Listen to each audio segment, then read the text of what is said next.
Kozhikode Mananchira റോട്ടിലെ beauty പാർലറുകാർ, barber ഷോപ്പുകൾ ശ്രദ്ധിച്ചിരിക്കുക.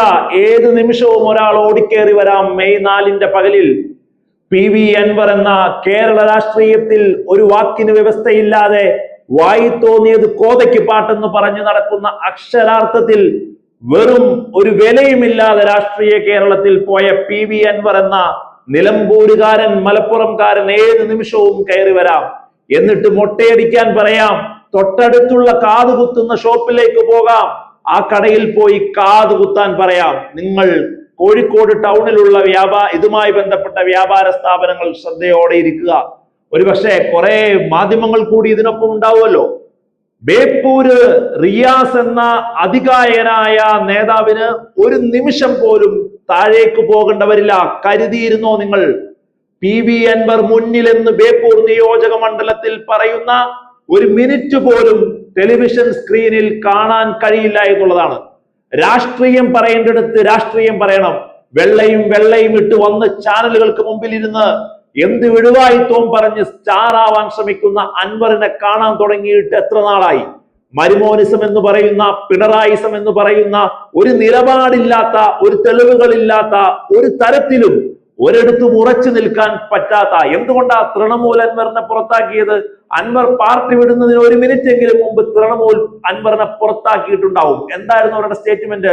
കൂടെ കൂട്ടാൻ കൊള്ളില്ലാത്തയാൾ, വിശ്വസിക്കാൻ കൊള്ളില്ലാത്തയാൾ, രാഷ്ട്രീയ വഞ്ചകൻ എന്ന്. കേരളത്തിൽ CPM വിട്ടുപോയപ്പോ CPMകാരും പറഞ്ഞിരുന്നു ഇതേ വേട്. അതുകൊണ്ടാണ് പറയുന്നത്, കൂടെയുള്ളവർക്കെല്ലാം ഭ്രാന്താകുന്നതല്ല, ഈ പറയുന്ന ഒരാൾക്ക് ചിത്തഭ്രമം പോലെയുള്ള കാര്യങ്ങൾ സംഭവിക്കുന്നതായിരിക്കാം. അല്ലാതെ എല്ലാവരും ഒരാൾക്കെതിരെ ഒരേ സ്റ്റേറ്റ്മെന്റ് പറയില്ലല്ലോ. അൻവർ എന്ന് പറയുന്ന വിടുവായിത്വം മാത്രം വിളമ്പുന്ന രാഷ്ട്രീയ നേതാവ് എന്ന് പോലും പറയാൻ സാധിക്കാത്ത ഈ മഹാൻ മെയ് 4 കേരളത്തിൽ പരിപൂർണമായി നിലംപരിശാകും എന്നുള്ളതാണ്.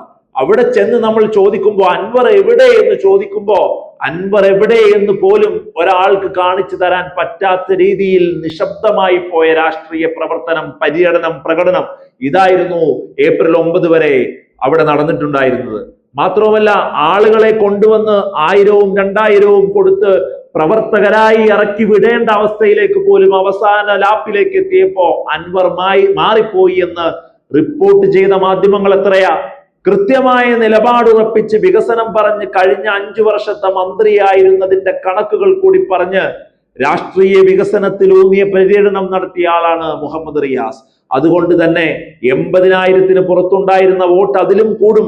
ഒരുപക്ഷെ നമ്മൾ എത്ര തവണ ചർച്ച ചെയ്തതാണ്, ബേപ്പൂരായിരിക്കാം ഒരുപക്ഷെ 16ാം നിയമസഭയിൽ ഏറ്റവും കൂടുതൽ ഭൂരിപക്ഷം ഉണ്ടാവുന്ന മണ്ഡലം പോലും. ഒരു മത്സരം പോലും അവിടെ നടന്നിട്ടില്ല എന്നുള്ളതാണ്.